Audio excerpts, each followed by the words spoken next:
好几天没吃热乎饭了，也不知道今儿咱老部队吃什么。你怎么那么多废话呀？我得闭上不行吗？这是我的风格。文内，还修呢？别修了，修也修不好。那你来修啊？我修肯定能修好啊。你是够呛了，你有完没完？死人别说话。你们这不都死了？你也别说话呀，真有意思。没法修了，这变电箱就剩铁盒了。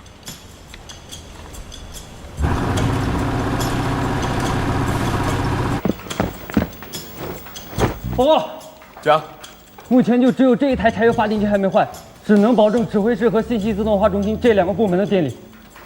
那是在干什么？没有电力，水泵无法工作，只能用原始的方式集水。这电得到什么时候才有啊？供应链是1个礼拜都没法恢复。没电，那啥都用不了了，那只能用汽油灶了。猎豹真是缺大德了。缺哎，没办法呀！来，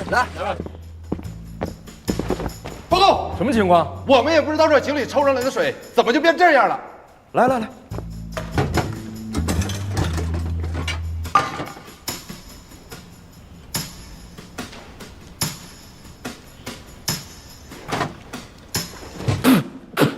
我们也做了防止敌人破坏投毒的安全测试，水没问题啊，就是突然变苦了。有同志反映，井里抽出来的水比这稀饭还苦。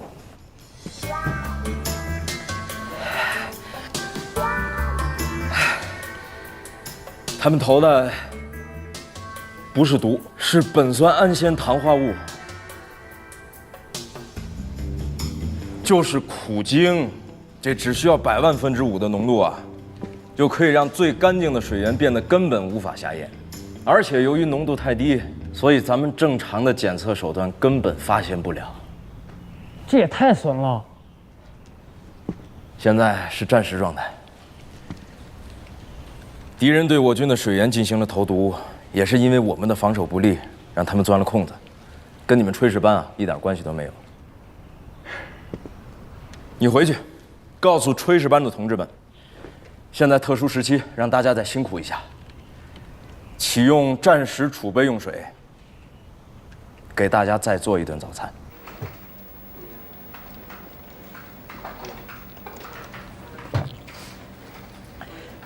哎，这要是我没记错的话，燕破月刚从新兵连出来，先进的炊事班，是不是？是。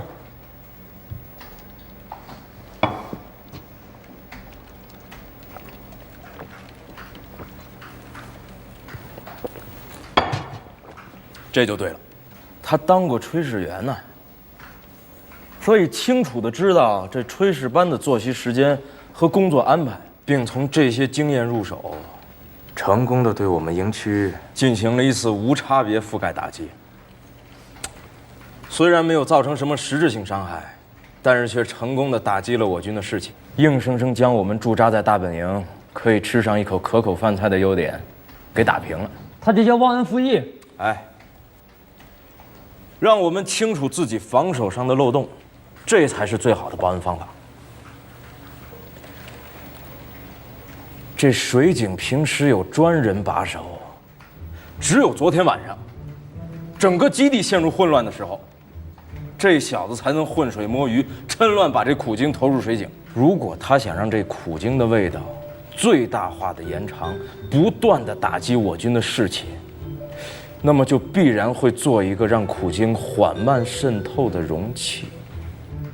立刻派人下井打乱。是，快点。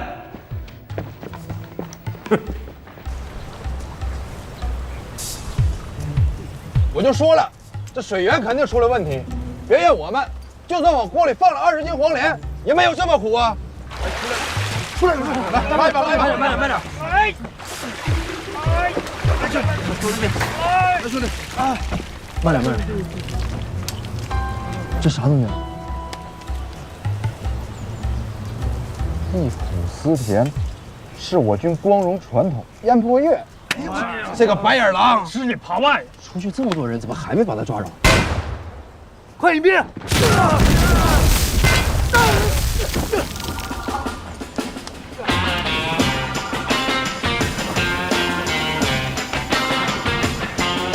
事？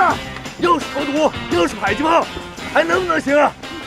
水井附近遭到红军迫击炮的炮火覆盖，10名炊事班班长，27名炊事班战士，全部阵亡。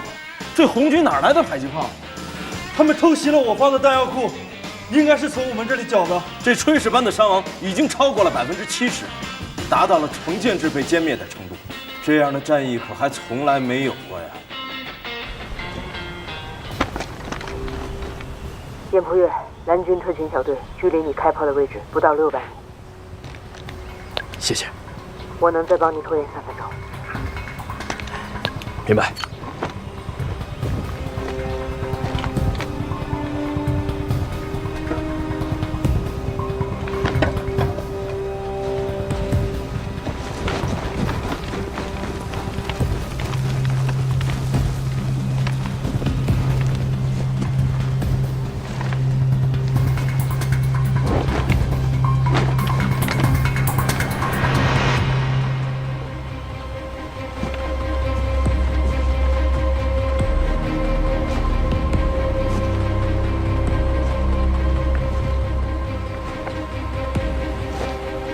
别动！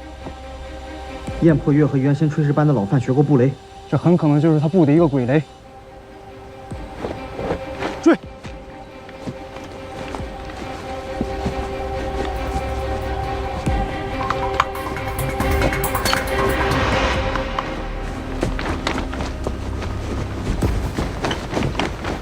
停！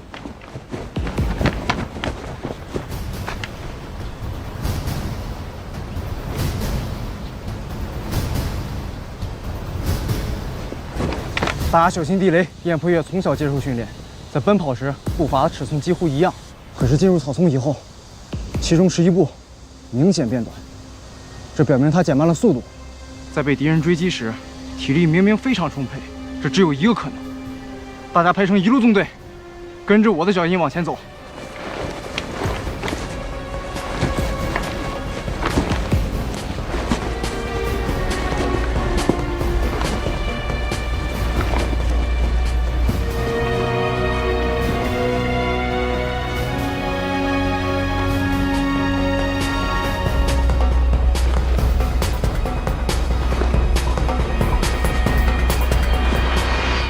燕破月，蓝军的狙击手太多了，我现在完全被压制了，无法对你形成支援。收到。希望我们能一起坚持到最后。完毕。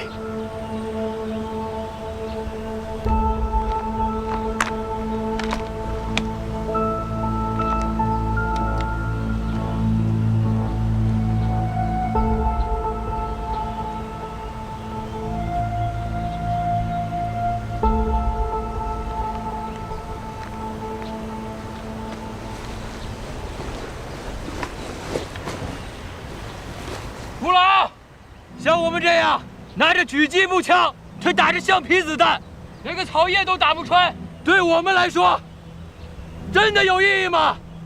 我们来场真枪实弹的对决怎么样？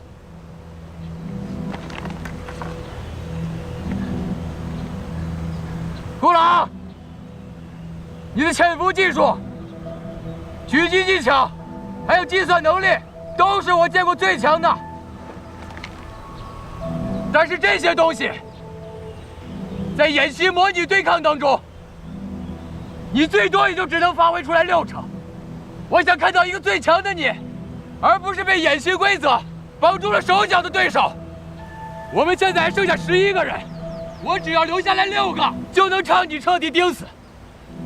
然后我再亲自带队去狙击燕破月，他现在正在被高准追得满山跑。你知道，这对狙击手来说，那可就是活靶子。我最多只需要1个小时，就能将他击毙，然后我再亲自带队回来跟你对峙。顾老，如果这是真实的战场，你仍然坚持在那里潜伏不动，那你就是眼睁睁地看着你的队友阵亡。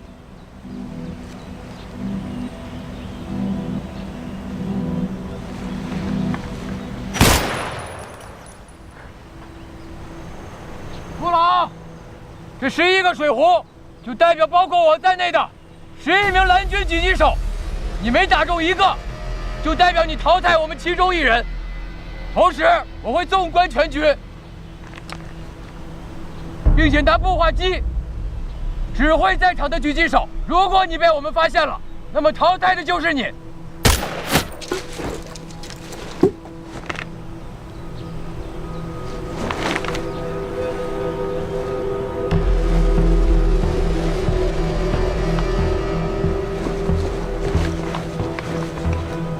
X122Y34，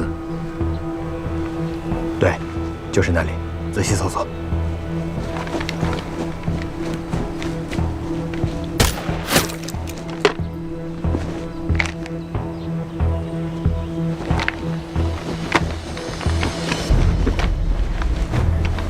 班长，你们2个已经被淘汰了啊！这草叶就是麻痹我们的障眼法，他用刀将草叶割断，须放在草丛之上，等风变强的时候，草叶随风吹起。他就是利用了草叶随风吹起的瞬间，吸引了我们的注意力，同时开枪命中目标。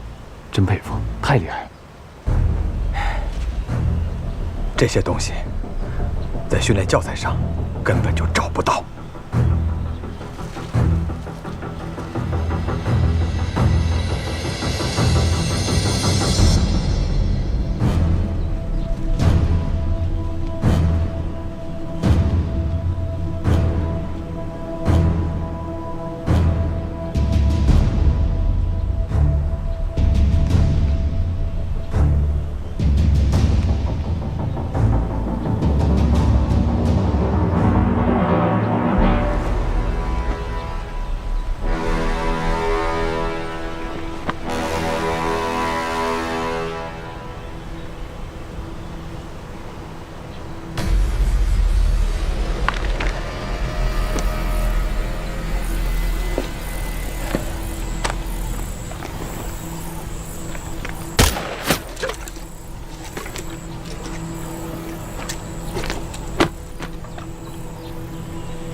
这怎么可能？太厉害了！记住，一个人在高度集中的状态，最多只能坚持30分钟。一旦超过这个界限，身体不胜负荷，那就会出现精神恍惚，犯下平时不可能出现的错误。因此，身体才会用恍惚、眨眼等方式，强迫我们放松，进行休息。为了身体不达到极限，被强制休息，我们每隔18分钟就会闭眼休息一次。在这个过程当中，我依然会拿着望远镜，身体小幅度转动，做出搜索巡视状态。现在一共过了129分钟，我总共闭目休息了7次。在这个过程当中，我自认为已经做得很小心了，但是在我努力遮掩的背后，也许是动作的轻微走形，或许是调转视线的时候，移动速度过慢。总之，在我第6次闭眼休息的时候，顾朗就已经找到了我放松自己的规律，并且在我第7次休息的时候，果断开枪命中目标。就在这个瞬间，我成了一个睁着眼睛的瞎子。有些人喜欢蹲伏在高处，这样火力视野良好；有些人喜欢躲在草丛中潜伏，这样会带给自己安全感；还有些人是左撇子，更习惯用左眼射击，即便在制定撤退路线时，也习惯性选择左侧。正是因为这些细节上的差异，我们才称之为活生生的人，而不是机器。但是到了今天，我才知道，要是碰到像孤狼这样的对手，可能还没有交手，我们就已经死了。所以，狙击手是不能有习惯和规律的。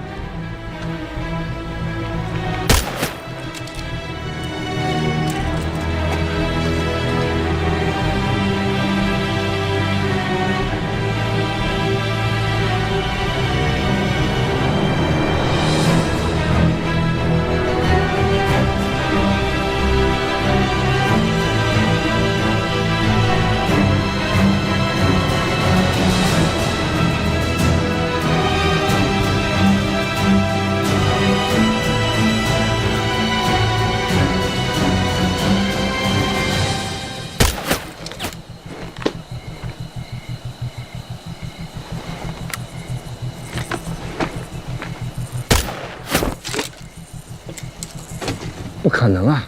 没看到火光，也没听到枪声。他的狙击枪装了消音器吗？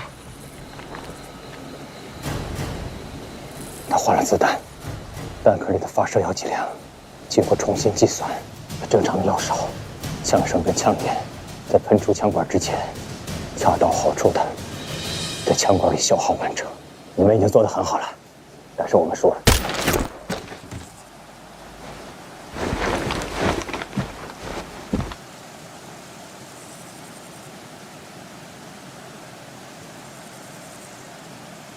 古朗，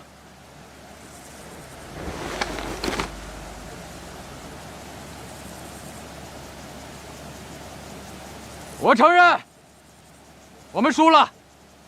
但是在你跟我们狙击班对峙的时候，你的大概位置已经被我方炮火锁定，他们即将在你潜伏的区域进行15分钟无差别覆盖轰炸。就算你的个人能力再优秀，也无法逃脱。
报！讲，总部已经发来救援物资，今天用到。这新撒出去的搜索联队还是没消息啊？没有。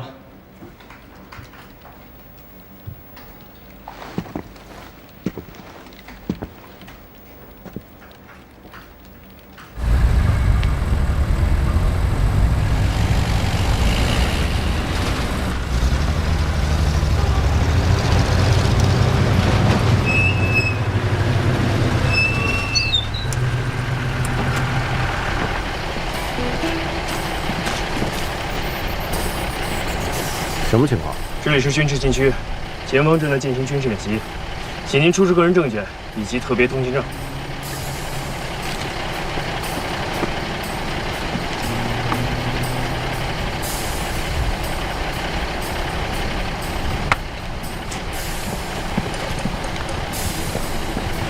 你们几位的证件？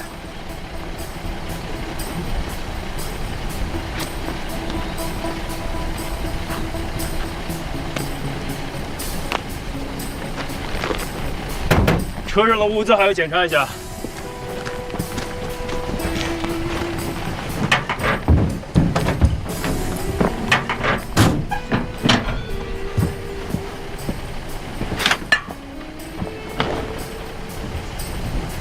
听说你们的水源让红军给端了，催着我们来救命的。是啊，这萝卜和黄瓜真是及时雨。前面一直到军营都是军事演习区，为了防止误伤，我会跟着押车，保证你们和车上物资的安全。好。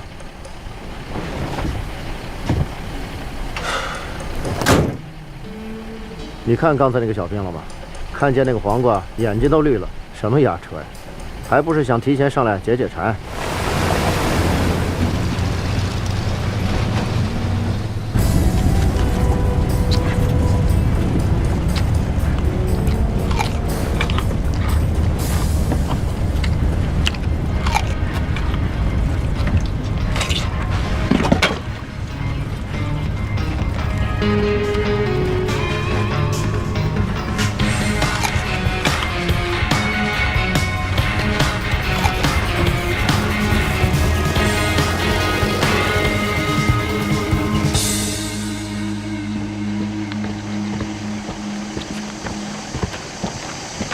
前面1公里就到基地了，我还得回去。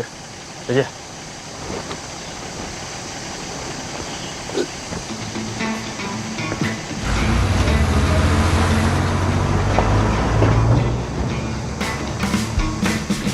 兄弟们，加把劲啊！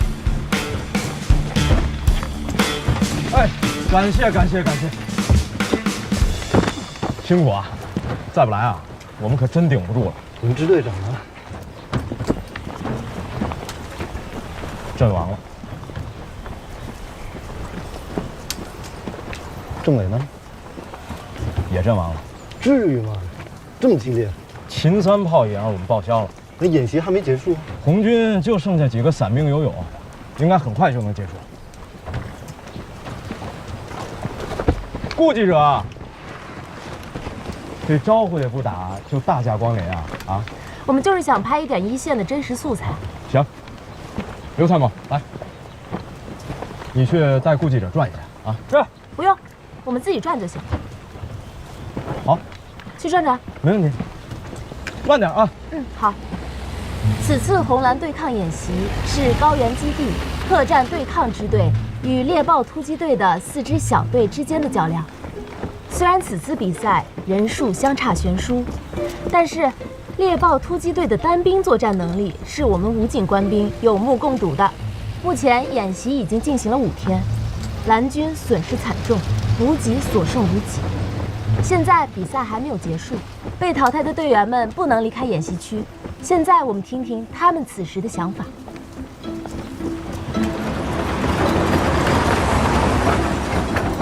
同志们，开饭了！哎，这怎么耷了个脑袋呢？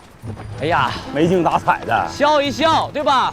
那兵家常事，人生豪迈，饭得吃起来，不要沮丧，不要失望。你们已经很棒了啊！笑一笑，笑一笑。来，把头都抬起来，吃饭。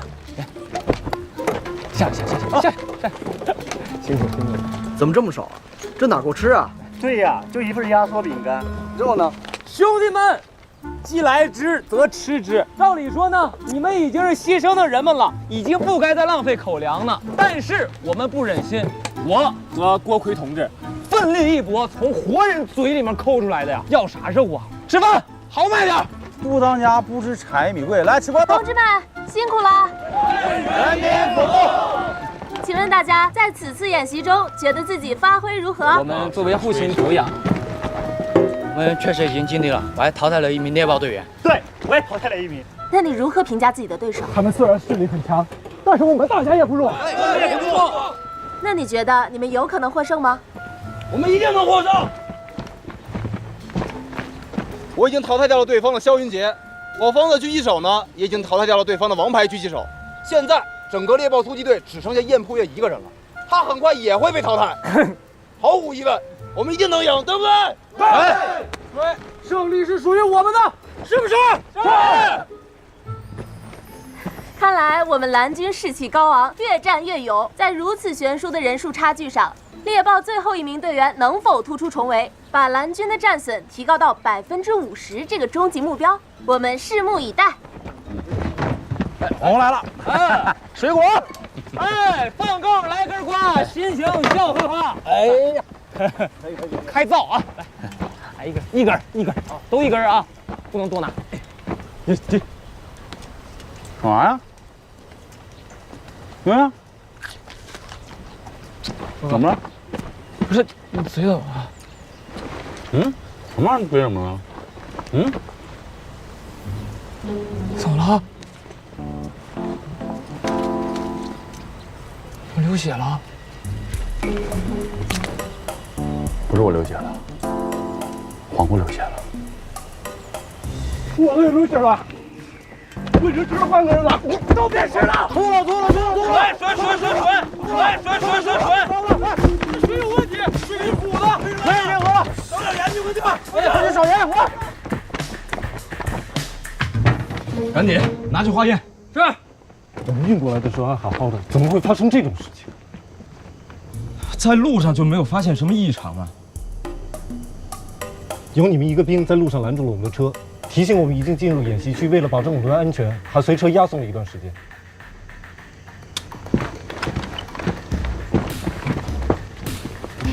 你看看是不是这个人？对，就是他。他就不是我们的人，是红方。燕破月，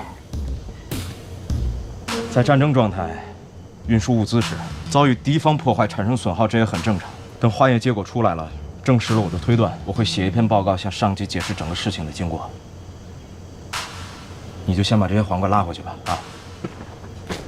对不起，真对不起，没想到弄成这个样子。好，去吧。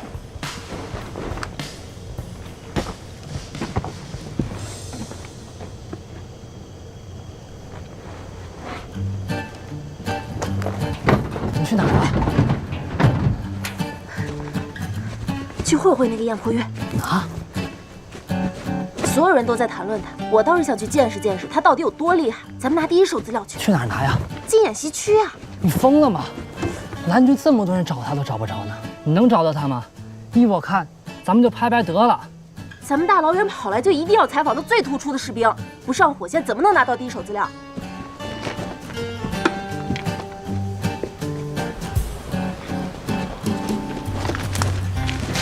咱们走3个多小时了，一个人也没有看到。我就说咱们跟着蓝军走，你偏不让，说要另辟蹊径。现在连回路也找不着了。我一路上就听你叨叨了，你烦不烦啊？蓝军找不着燕破月，那是因为方向不对。可是咱们这样走，也找不到他呀。燕破月，你给我出来！我是咱们武警部队的记者，我要采访你。你出来！你出来！行了，你快别喊了，一会儿再把熊给喊出来了。你甭吓唬人啊！这哪来的熊？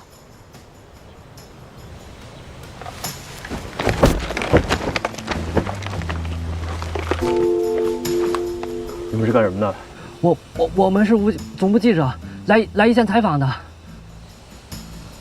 你回去，让蓝军的人来救他。孙参谋，怎么又回来了？顾蒙被红军当人质抓走了。是燕破月吗？应该就是。不是让你们不要进演习区吗？顾蒙带着摄影师偷偷溜进去的，说碰到了燕破月被设了埋伏，还抓走了顾蒙，让我们赶紧去营救。还有那个摄影师是新调来的，说要报告上级，说我们不配合他们的工作，置他们于危险不入。在什么区域发现的？听他的形容，应该是在 D 区。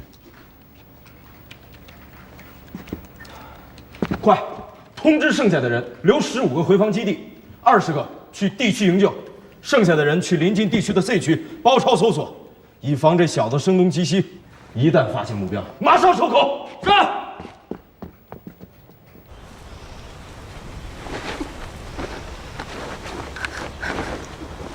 你放开我！你放开我！不好意思啊，委屈一下。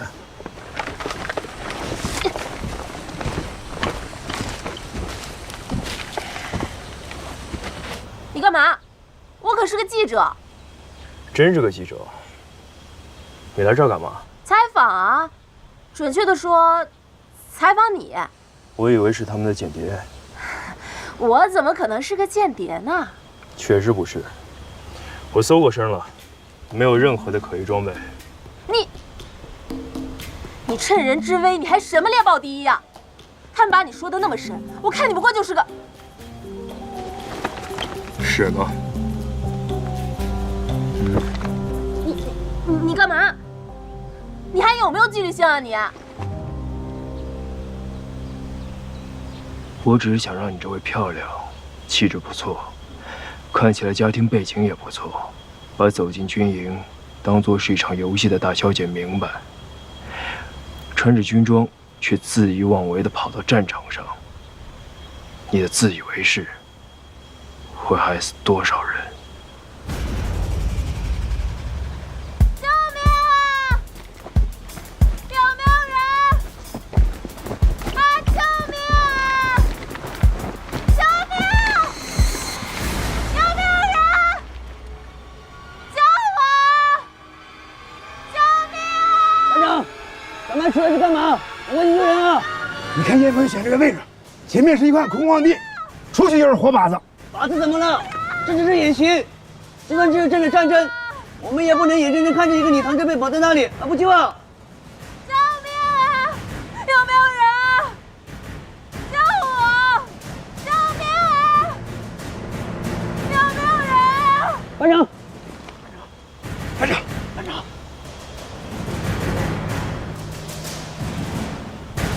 唐六，到，带2个人把攻击者抢过来。是。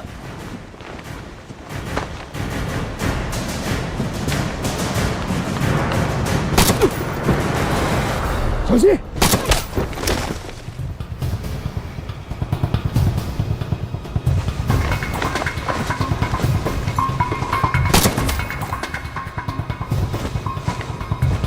老六，快停下！你已经阵亡了，还在公然违反演习规定。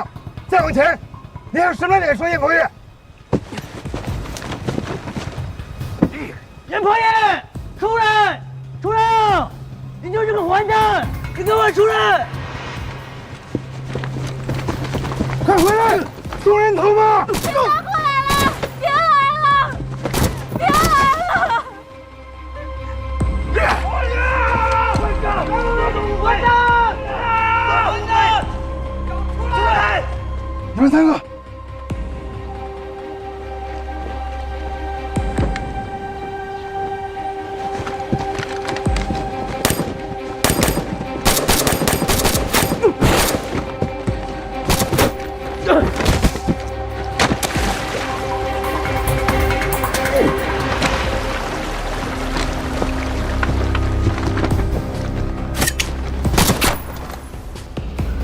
没事没事，别怕啊，没事。燕鹏岳，你个混蛋！我害你，我害死你了！独自一人作战的感受，就像潜在水中，只有无穷无尽的安静。最难的不是伪装潜伏，不是寻找食物，而是没有人可以交流。以前，我以为有我自己就足够了。可是现在我会想，有一天在真实的作战中，千万不要陷入这样的境地，孤立无援。你拥有的只有你自己。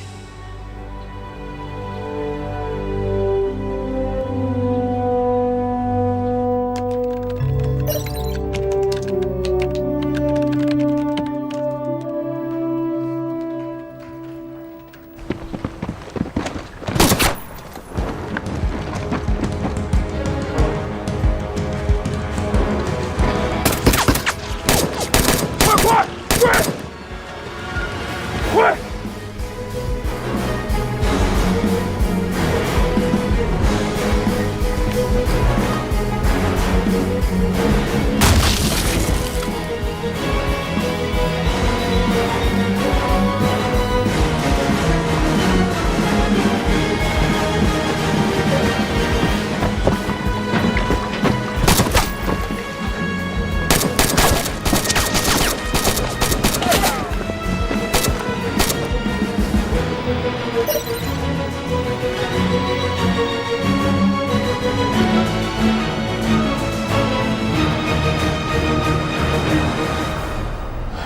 历时7天7夜，终于结束了，啊！哎呀，老刘，别愣着了，赶紧宣布啊！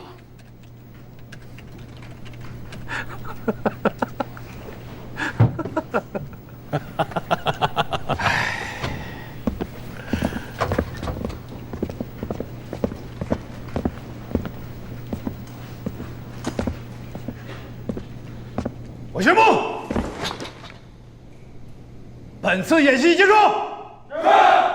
解散。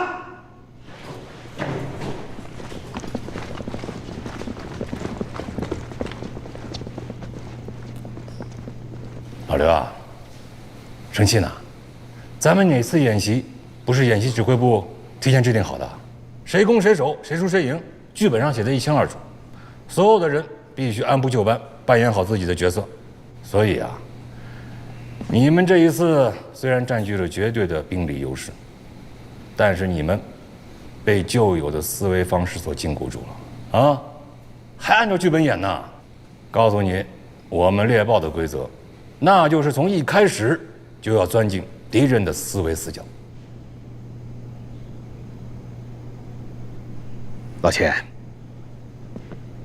我们认识这么多年了，你觉得我是真的生气了吗？我是一直在想，如果这是真的战场，碰到你们猎豹这样的对手，我们能不能赢？结果呢？猎豹，尤其是燕破月，在这次演习当中表现得非常出色。他充分地利用了我们这次演习的规则漏洞，耍了一些小聪明。可是，你仔细地想一想，如果这是真正的战场，他见了血，见了自己战友的血，他会为了让敌人流更多的血而无所不用其极的时候，那他现在使的这些小聪明会变成什么呢？红蓝对抗演习结束，请各单位到蓝军演习基地集合。红蓝对抗演习结束，请各单位到蓝军演习基地集合。红蓝对抗演习结束，请各单位到蓝军演习基地集合。红蓝对抗演习结束，请各单位到蓝军演习基地集合。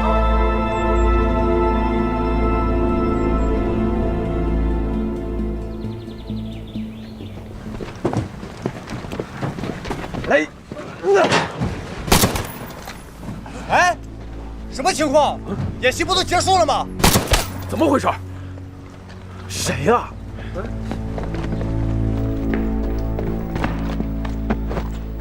报告，集合结束了？还没有，燕破月没有参加集合，他还在攻击我们蓝军的士兵。什么？再说一遍，他还在打我们的人。老钱，这什么毛病啊？什么情况？你的人？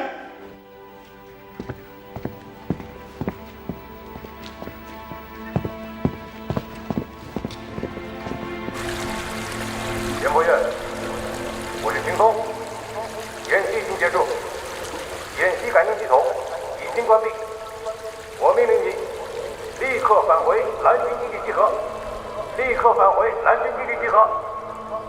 燕破月，我是秦松，演习已经结束，演习感应系统已经关闭，我我命令你立刻返回蓝军基地集合，立刻返回蓝军基地集合。严博岳，我是秦风，演习已经结束，演习改进系统已经关闭。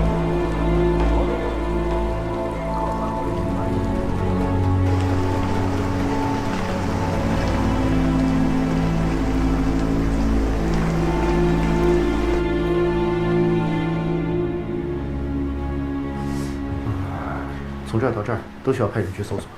我们已经把所有人都派出去找了，还是没有消息。我们的人都找过了，没有。到现在还没回来，该不会遇到危险了吧？